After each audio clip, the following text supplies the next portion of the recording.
Bonjour les petits et les grands. C'est toujours avec joie que nous partageons notre moment de méditation qui a pour titre aujourd'hui La libéralité. Notre verset à mémoriser se trouve dans Hébreux 13, le verset 16. N'oubliez pas la bienfaisance et la libéralité, car Dieu y prend plaisir. La Bible nous dit « Partage ton pain avec celui qui a faim ». Le partage chrétien des biens était une pratique au temps biblique qui consistait à mettre en commun les biens et les possessions des croyants et à en partager le produit avec tous en fonction des besoins de chacun. La libéralité est un autre mot pour expliquer le partage sans rien attendre en retour. Christine voulait s'acheter une nouvelle robe avec l'argent de ses économies, 148 €, une jolie robe verte avec quelques fleurs. Le lendemain, Christine et maman prirent l'autobus pour aller en ville. À chaque arrêt, Christine remarquait de grandes affiches et on voyait deux enfants en haillons dont l'un avait perdu une jambe. Au-dessus, en grandes lettres, « Aider les associations caritatives à les secourir ». Maman expliqua à Christine que ces enfants sur cette affiche représentent tous les enfants qui souffrent à cause des guerres, des tremblements de terre ou d'autres catastrophes dans le monde entier. Des millions d'entre eux n'ont plus leurs parents. Ils n'ont pas d'argent, pas de nourriture, pas de vêtements convenables. Maman lui expliqua que sans les aides humanitaires, beaucoup mourraient de faim et de froid. Ce jour-là, Christine a pris une grande décision. Plutôt que d'entrer dans le magasin pour s'acheter sa belle robe verte, elle se dirigea vers une dame d'une association caritative et lui remit toutes ses économies afin de faire sa part pour les enfants nécessiteux. Dans le livre des Actes des Apôtres au chapitre 11, les versets 19 à 30, Luc décrit la naissance de l'Église à Antioche par ceux qui avaient été dispersés suite au martyre d'Étienne. Ils arrivent à Antioche pour annoncer la bonne nouvelle du Seigneur Jésus. Beaucoup de croyants se tournent vers le Seigneur et se font baptiser. Les responsables de l'Église, restés à Jérusalem, envoient à Antioche un disciple nommé Barnabas qui, à son tour, part chercher Paul. Pendant une année, ils enseignent une foule considérable et c'est à partir de ce moment que les disciples sont nommés chrétiens pour la première fois. Des prophètes descendirent de Jérusalem à Antioche et l'un d'eux nommé Agabus annonça par l'Esprit qu'une grande famine devait avoir lieu sur toute la terre habitée. Luc précise qu'elle a effectivement eu lieu sous le règne de l'empereur Claude. Les disciples décident rapidement d'envoyer des secours aux frères de la Judée. Aussitôt dit, aussitôt fait. Ils passent à l'action par les mains de Barnabas et de Paul et chacun donna selon ses moyens. Chers amis, ce que Dieu demande de toi, c'est que tu sois rempli de générosité afin que tu ouvres ton cœur aux besoins des autres. Prions. Père céleste, mets en moi l'amour du prochain afin que je devienne charitable et fraternel. Au nom de Jésus, Amen.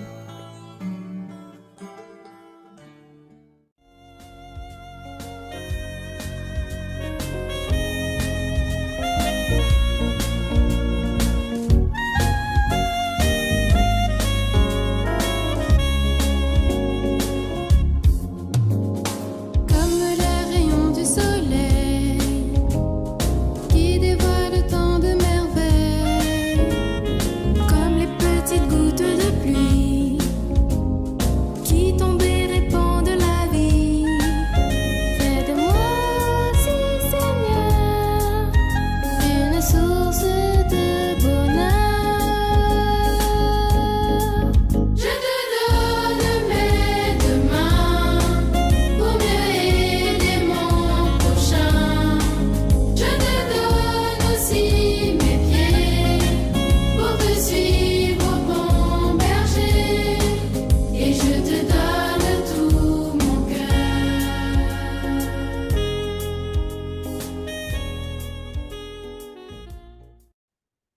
Quel grand secours d'être toujours protégé par Dieu même. Ne craignons rien, il fait tout bien, et nous garde, il nous aime. Ne craignons rien, il fait tout bien, et nous garde, il nous aime. Il dit, je veux vous rendre heureux, laissez-moi tout conduire. Si je vous prends pour mes enfants, rien ne pourra vous nuire. Si je vous prends pour mes enfants, rien ne pourra vous nuire. Pour aujourd'hui, comptons sur lui. Il nous garde, il nous aime. Quant à demain, sa bonne main, et pourvoira de même. Quant à demain, sa bonne main, et pourvoira de même. Quel grand secours d'être toujours sous le Dieu suprême. Ne craignons rien, notre soutien, c'est l'Éternel lui-même. Ne craignons rien, notre soutien, c'est l'Éternel lui-même. Je vais vous écouter avec cette oreille attentive, à entendre ce que la parole de l'Éternel nous déclare dans le livre de 2 Corinthiens, chapitre 12, le verset 9. Et il m'a dit, ma grâce te suffit, car ma puissance s'accomplit dans la faiblesse. Je me glorifierai donc bien plus volontiers de mes faiblesses, afin que la puissance de Christ repose sur moi. Que l'Éternel bénisse les frères de ses paroles et que nous soyons donc à l'écoute de ce que frère Coco va nous dire en ce midi. Frère Coco, sois béni de l'Éternel. Je sais qu'il t'a accordé une grâce particulière, mais sois dans les conditions nécessaires pour qu'il puisse encore continuer à parler à toi afin que tu puisses donc nourrir son peuple. À vous tous, bonne écoute. Donc, j'aimerais, frères et sœurs, vous remercier également d'être là. Et c'est avec joie que j'ai accepté d'être là. Ce conseil m'a appelé pour me demander si je peux tenir la réunion d'aujourd'hui comme c'était prévu. Et puis, je lui ai dit, je vais réfléchir. Et puis, je pense qu'avec mon épouse, le Seigneur va donner ce texte que nous allons méditer aujourd'hui. Et puis, je lui disais que je vais avec la force, le Seigneur me donnera. Et on va aller de l'avant parce que nous servons un grand Dieu. Et je crois en lui. Donc, juste avant d'aller plus loin, j'aimerais donc déjà vous remercier, frères et sœurs, tous ceux qui sont connectés, pour vos soutiens, n'est-ce pas, votre amour, vos prières, vos mots d'encouragement, votre présence également, et envers moi, et envers également ma famille. Et vraiment, j'ai beaucoup apprécié, vraiment merci pour tout ce que vous avez pu faire, et que Dieu continue donc à nous bénir et à nous soutenir, à nous garder en ce moment. Le sujet que j'ai vu partager avec vous ce midi, ma puissance dans ta faiblesse. Alors, pourquoi ce sujet? C'est important. Et le texte de base que j'ai choisi de partager avec vous, c'est 2 Corinthiens 12, verset 9.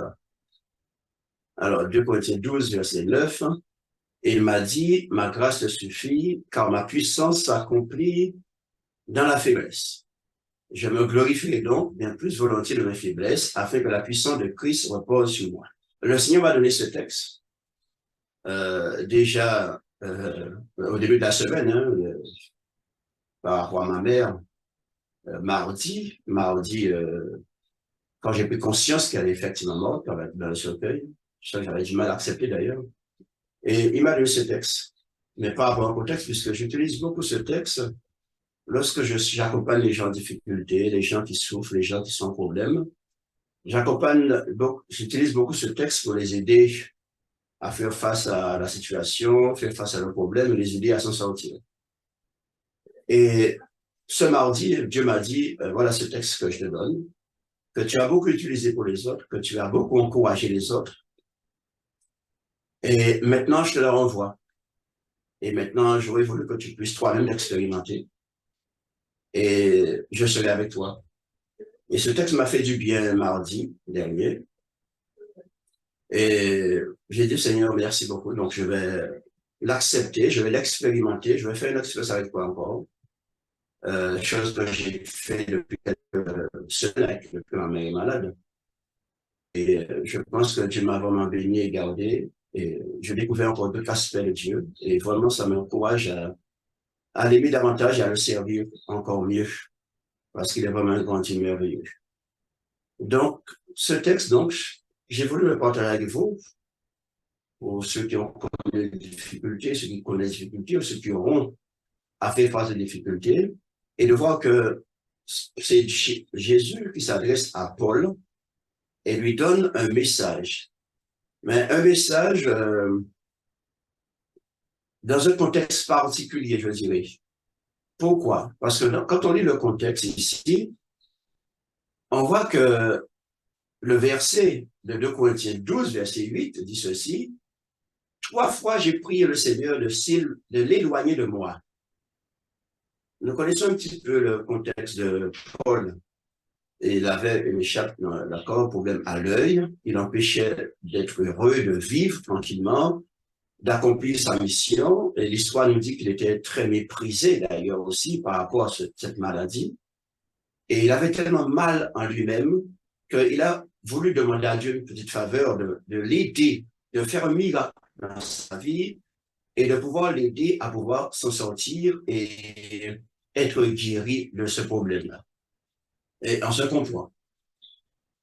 Moi, je me suis dit combien de fois, dans nos détresses, nos peines, nos souffrances, nos désirs, nos souhaits, nous faisons appel à Dieu. Nous prions Dieu. Et je me rappelle que pendant 10 mois, le monde entier priait pour ma mère. J'ai reçu des messages à travers YouTube de par le monde où on priait pour elle, on pensait à elle, et on croyait fermement à ce miracle, et même à la dernière semaine, elle-même y croyait. Et puis, on a l'impression que Dieu ne répond pas. Mais en fait, Dieu répond toujours à sa manière. C'est mieux ce que nous avons besoin d'entendre d'ailleurs. Et ce qui est difficile, c'est que la réponse de Dieu parfois est déstabilisante, même parfois traumatisante. Parce que nous sommes humains et nous ne connaissons pas toujours comment Dieu fonctionne, comment il est, et nous n'avons pas les pensées de Dieu.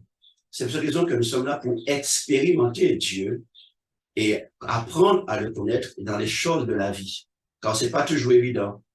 Et dans cette supplication de Paul, et je peux le comprendre puisque ça a été ma souffrance pendant cette période, demander à Dieu de faire quelque chose.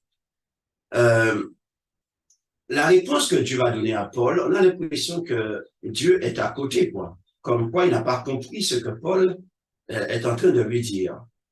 Qu'est-ce que Dieu lui donne comme réponse? Ma grâce te suffit. On se dit, mais quel Dieu qui peut répondre à une telle chose? C'est pas ce qu'il t'a demandé. C'est pas ce qu'il voulait. Il aspire à quelque chose. Il a un désir, il a un souhait. Et il compte sur toi. Tu es un Dieu des miracles. Tu es le Dieu qui fait des choses. Tu as déjà fait tes preuves depuis que le monde existe. Donc, je compte sur toi. Et tu m'as appelé à te servir. Je suis ton serviteur. Donc, j'ai besoin de cela. Tu as déjà fait des miracles avec les autres par mon intermédiaire. Donc, maintenant, c'est mon tour. Et Dieu lui dit, ma grâce te suffit. Et ensuite, Dieu va lui faire lui dire, en tout cas dans ce texte, il y a 4 choses qui attirent mon attention et que je veux partager avec vous donc ce matin. La première chose, Dieu lui dit, ma grâce te suffit. Est-ce que c'est la réponse qu'il attendait? Sûrement pas. Mais est-ce qu'il a compris? Je crois que oui, il a compris ce que Dieu voulait lui dire. Et le mot grâce, ici, en grec, c'est le mot charis. Et ce mot grâce signifie reconnaissance. Reconnaissance signifie plaire, faveur, action de grâce, libéralité, joie, ou encore ce qui fournit la joie, le plaisir, les délices, la douceur, le charme, la tendresse, l'affection, l'influence, bénédiction. En fait, est-ce que c'est ce que Paul voulait entendre à ce moment précis?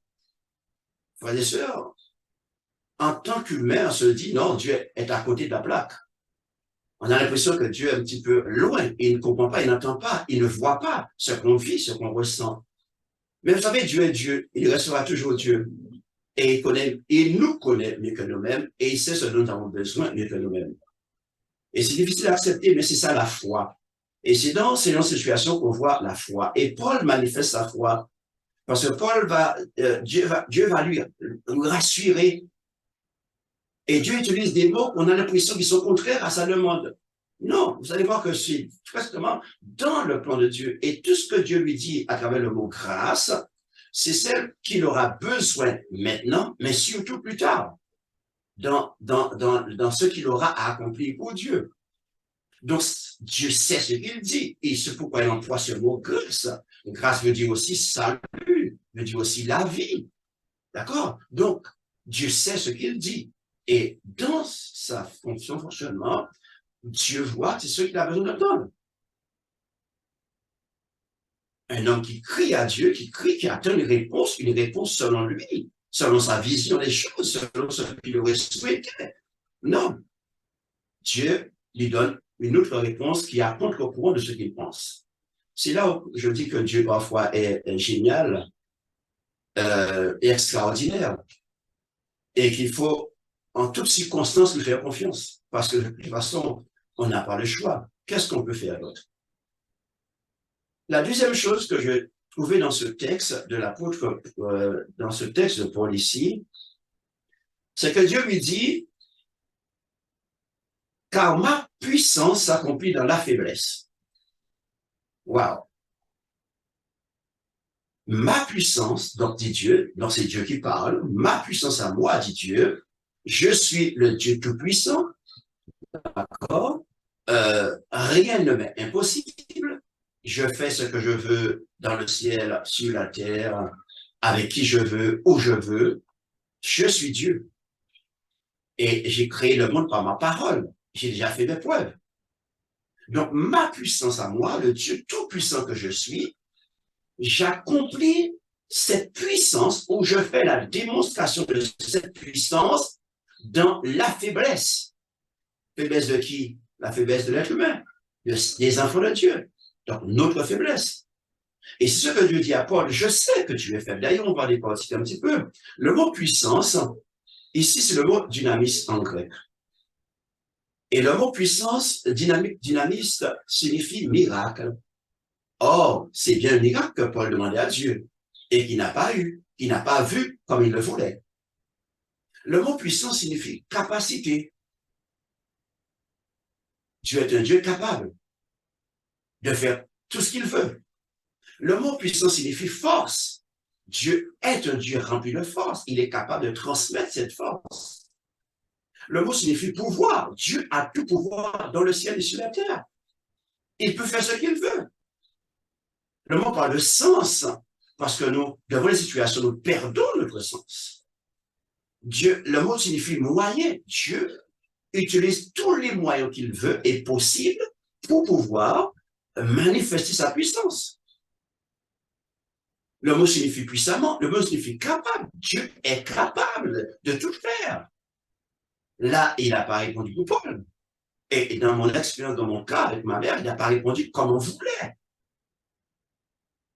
Donc, on peut se dire que, mais est-il puissant réellement? Mais oui, il est puissant. Et le mot faiblesse ici, le mot grec, c'est asthénia. Et le mot asthénia signifie maladie.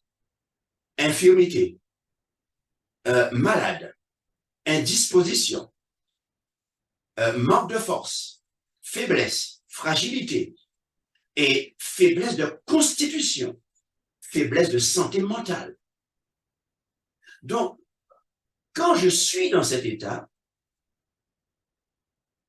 donc de souffrance, de faiblesse, Dieu me dit, c'est quand tu es comme cela que je vais manifester en toi ma toute-puissance.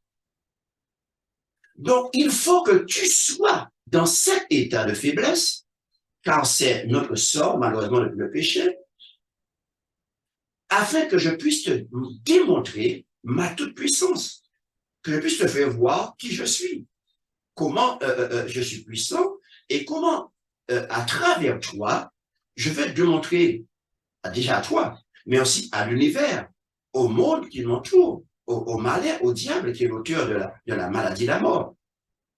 En fait, dans cet état où on croit que tout est fini pour toi, où on croit que tu n'as pas de force, où on croit que tu ne peux rien y faire, tu es impuissant, c'est quand tu es comme cela que moi je viens et je manifeste en toi ma toute-puissance. C'est quand même un peu étonnant, n'est-ce pas? Mais c'est sa manière à lui, Dieu, d'agir. Et quand on a compris cela et qu'on fait confiance à ce Dieu-là, on se dit, waouh, Seigneur Dieu, nos pensées et tes pensées n'ont rien à voir. Et la seule chose qui peut relier tout ça, c'est la foi. La foi. Quand tu es dans cet état, et souvent, lorsqu'on est dans cet état, frères et sœurs, nous avons toutes sortes de pensées qui nous traversent l'esprit. Et le malin profite aussi pour pouvoir nous pousser à nous détourner de Dieu et à remettre en question les promesses de Dieu, la parole de Dieu. Car c'est tout ce qu'il sait faire, nous pousser à douter, à ne pas avoir confiance en Dieu, donc ne pas chercher sa face, ne pas l'implorer, parce que quelque part, il nous a déçus, parce qu'on le pleure, il ne répond pas. Il ne donne pas satisfaction à notre demande. Et j'imagine Paul, et moi, ça a été mon expérience. Il est là pour ça, c'est un vautour.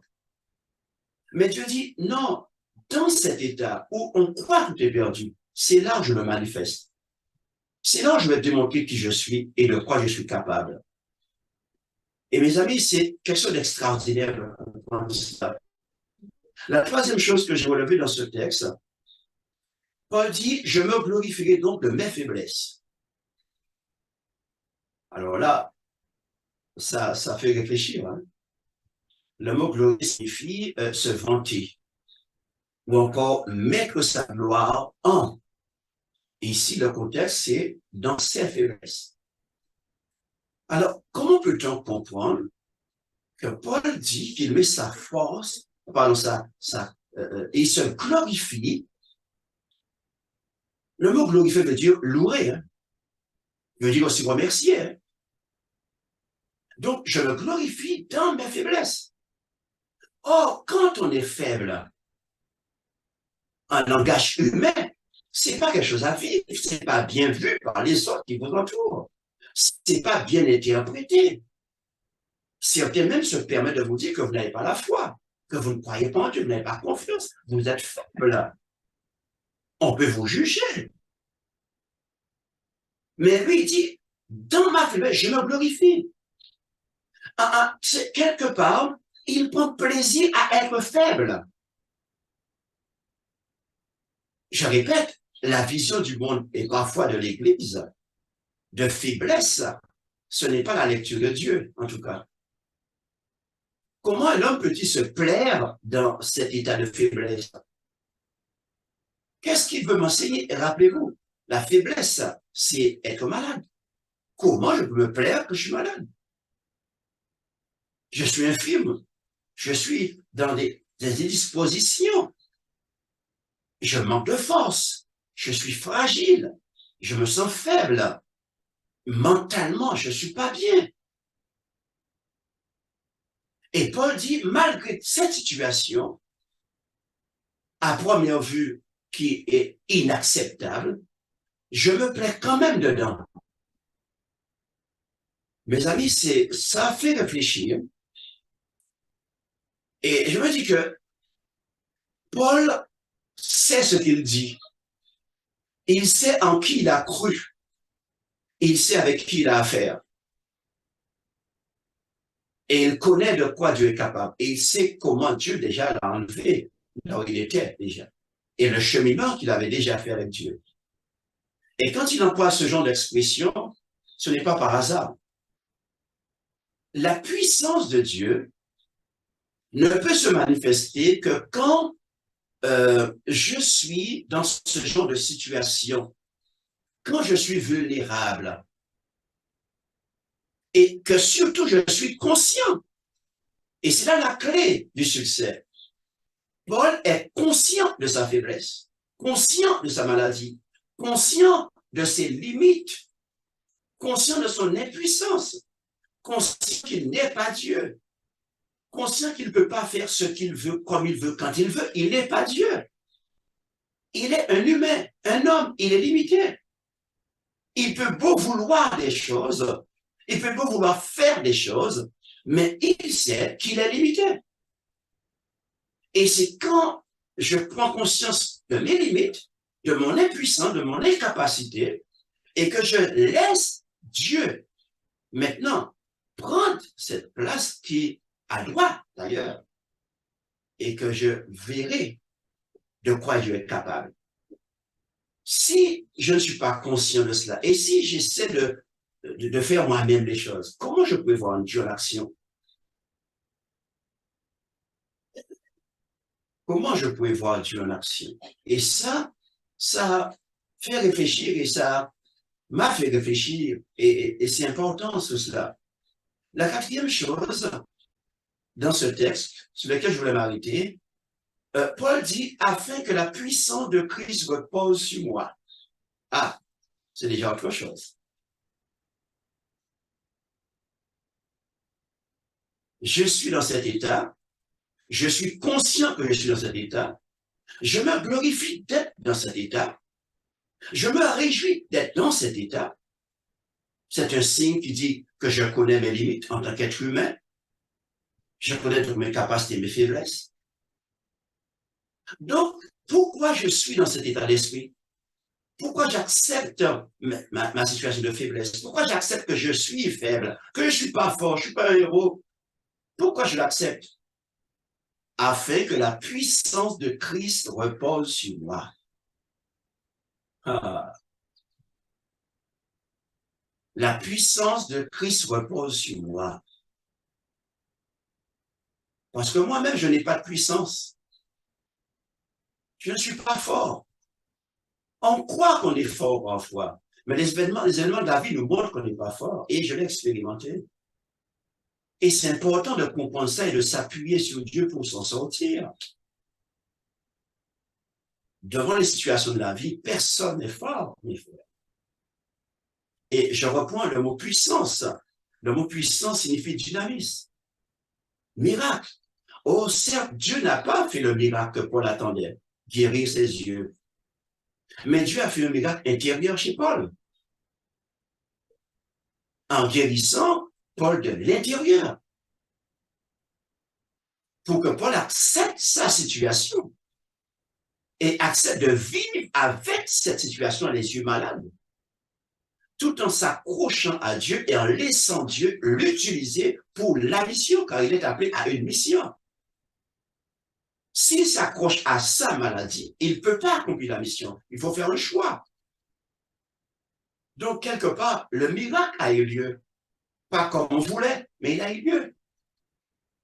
Je me dis que le miracle qu'on a demandé à Dieu, c'est de guérir ma maman. Mais il n'a pas fait. Dieu sait pourquoi. En 10 mois, le monde entier priait pour ma mère. 10 mois, en tous, tout a été fait. Et pourtant, si c'est la volonté du Seigneur, et d'ailleurs, c'est ça, mon père et moi, on en a parlé, d'autres personnes, si dans ce cas, le monde entier a prié pendant 10 mois, et que Dieu ne l'a pas guéri, Dieu sait pourquoi. Et si c'est le miracle, c'est de prendre sa vie maintenant, ben, nous acceptons. Dieu est capable, il a la capacité, il a la force, il a le pouvoir, il a les moyens. ce que Dieu ne peut pas faire. Il a déjà fait ça. Il a déjà vu. J'ai déjà vu, n'est-ce pas? Et Paul également a vu Dieu guérir les gens. Il a fait des miracles pour les autres. Il a sauvé les gens avec Dieu, la puissance de Dieu. Mais il n'a pas su se guérir lui-même. Comment comprendre ça parfois? C'est déroutant. Mais Dieu sait ce qu'il fait. Donc, remarquez bien une chose. Le texte dit, Paul dit, afin que la puissance de Christ repose sur moi. Et le mot repose ici, episkeno, signifie sur. Que la puissance de Dieu soit sur moi, à travers moi, au-dedans de moi, avant moi, par-dessus, au-dessus, au travers. Donc, que la puissance de Dieu se manifeste dans tous les aspects de ma vie, dans tous mes entrailles, dans ma tête, dans mon corps, le mental, mes muscles, mon cœur, tout. Je veux que c'est la puissance. Et Jésus disait, sans moi, vous ne pouvez rien faire. Donc, la puissance. Chers amis, frères et sœurs, comment la puissance de Jésus peut-elle se manifester dans ma vie si je crois que je suis fort, si je crois que je n'ai besoin de personne, que je me suffis à moi-même? Donc, Paul dit, je me plais dans ma faiblesse pour voir éclater en moi la puissance de Dieu. Donc, Dieu réalise et se réalise dans ma faiblesse.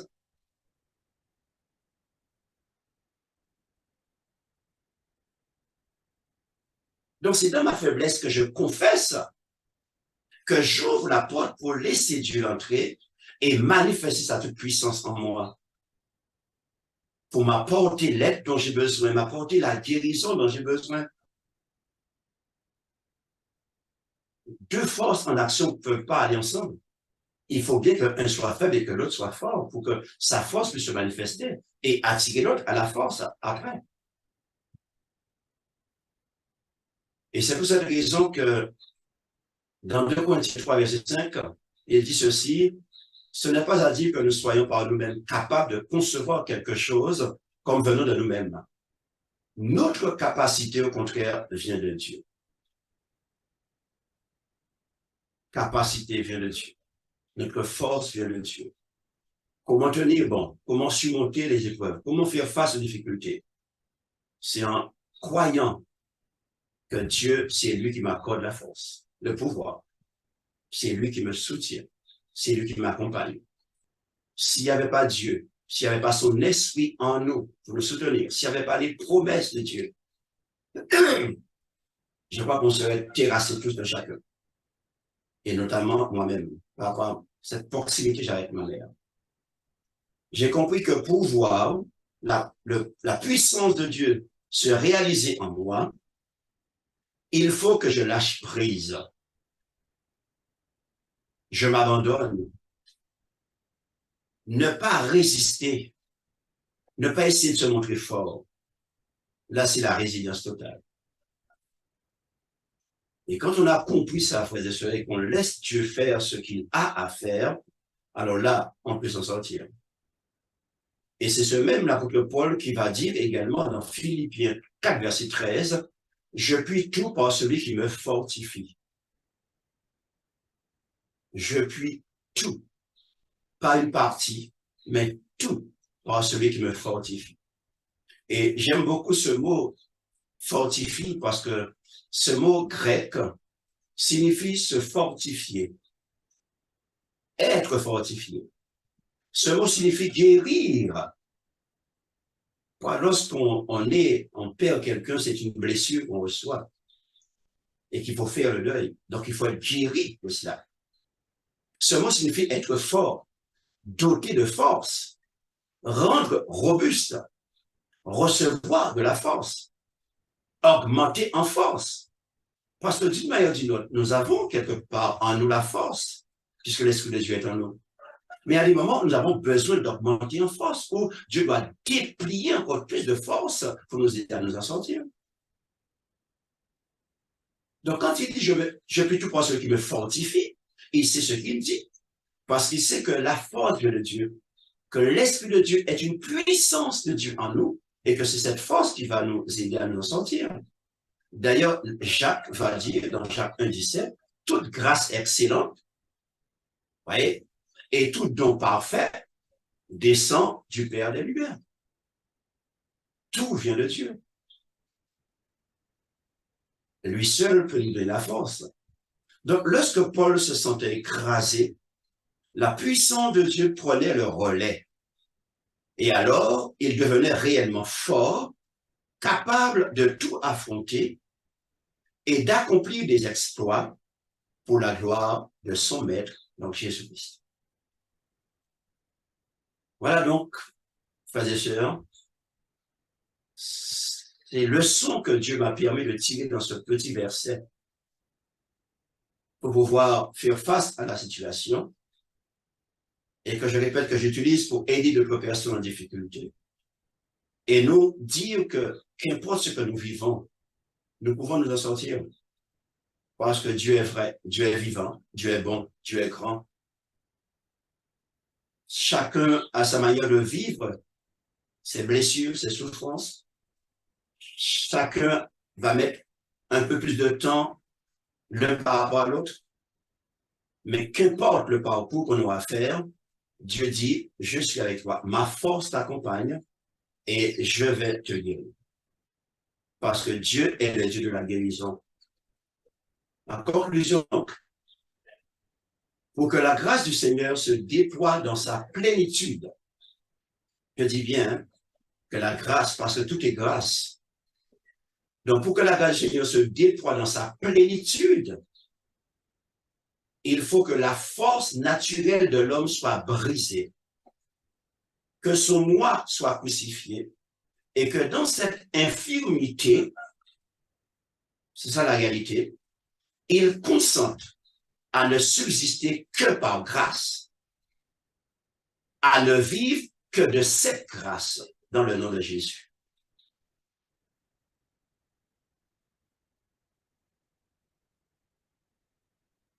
C'est la solution.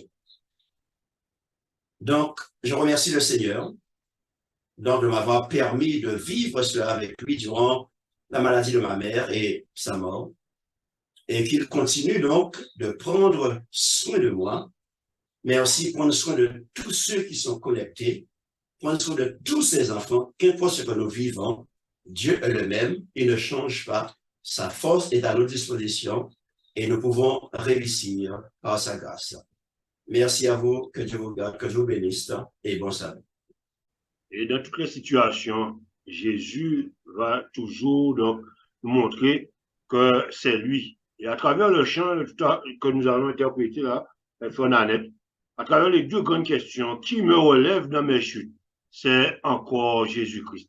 Qui combat pour moi dans mes luttes, c'est Jésus-Christ. Et par rapport à cela, la réponse que je peux donner, Jésus a parlé, je veux le croire, que je puis lutter pour sa gloire, car mon bouclier, ma victoire, c'est Jésus-Christ. Avec assurance, détermination, que nous puissions donc écouter donc Frère Nanette et que dans nos cœurs, nous puissions également interpréter ce chant, c'est Jésus-Christ.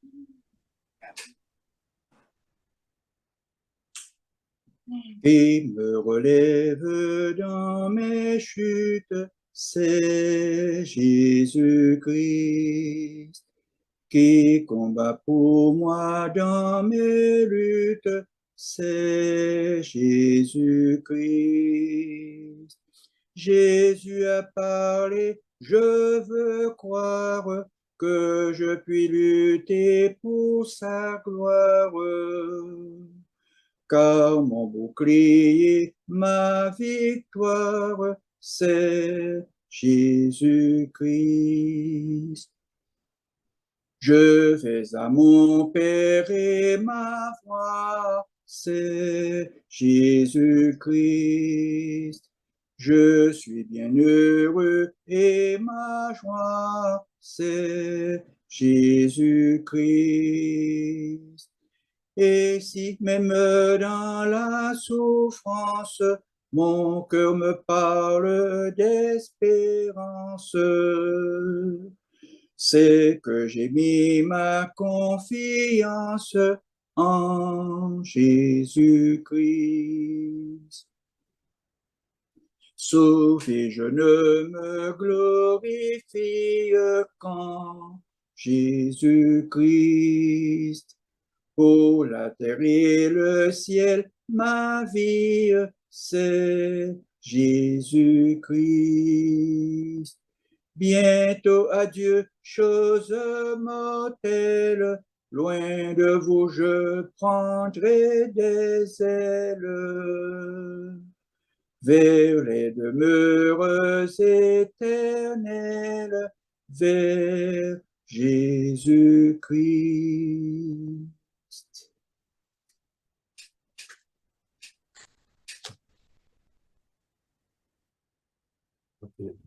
Nous allons prier. Notre Père, notre Dieu, nous te disons merci, infiniment merci pour ce moment de partage que nous avons eu ensemble, ton peuple. Merci de nous avoir reçus en ta présence et merci de nous avoir comblés alors que nous étions en ta présence. Et nous croyons que nous allons sortir en ta présence régénérés, remplis de joie, de bonheur, et que nous avons reçu tes multiples bénédictions. Merci pour tout dans le nom de Jésus. Merci pour la louange que nous t'avons donnée. Nous croyons que tu l'as accepté, que tu as créé ce moment. Merci pour ce message que tu nous as donné, de réconfort, d'encouragement. Et alors que nous allons nous séparer, que ton esprit puisse inscrire dans nos cœurs ce message de force, de joie, de bonheur, et que nous puissions, quelles que soient les circonstances, rester dignes de toi, dignes d'un enfant de toi, et que tu puisses être fier de nous, car tu as besoin de manifester ta gloire en nous. Ta réputation est entre nos mains, et tu veux être fier de nous dans toutes les circonstances. Continue à prendre soin de nous. Continue à nous bénir abondamment. Continue à te manifester dans nos vies. Continue, Père éternel, car nous avons besoin de toi sans cesse. Alors que nous allons nous séparer, que chacun ait là cette conviction que tu as été présent avec nous dans ce moment de partage, que ton Esprit Saint s'est révélé à chacun d'entre nous, que nous avons reçu tes multiples bénédictions et que nous allons terminer en beauté ce sabbat et les autres jours que nous aurons passé sur cette terre avec toi. Père éternel, bénis chacun d'entre nous. Oui, donne-nous l'assurance que nous sommes bénis en Jésus. Et donne-nous de vivre comme des enfants de Dieu bénis en Jésus. Père éternel, garde-nous ta paix. Bénis ton peuple, bénis chaque personne connectée, bénis chaque famille. Et soutiens-nous, Père éternel. Et que toute gloire et honneur te soit accordée. Je te prie en Jésus. Et pour ta gloire éternelle. Amen. Amen. Merci. Donc, pour ce moment, qui me relève, c'est Jésus-Christ. Qui me augmente ma force, c'est encore Jésus-Christ. Que son nom soit élevé encore dans nos cœurs. Bon sabbat à chacun, que nous puissions donc rester encore à l'écoute des différentes informations. Pour mercredi soir, nous saurons, donc nous allons communiquer donc ce que nous allons faire. Mais en tout cas, que nous restions unis dans la prière et que nous puissions donc nous appeler, nous réconforter, nous encourager et développer encore cette fraternité que Jésus veut que nous puissions développer. Bon sabbat à tous.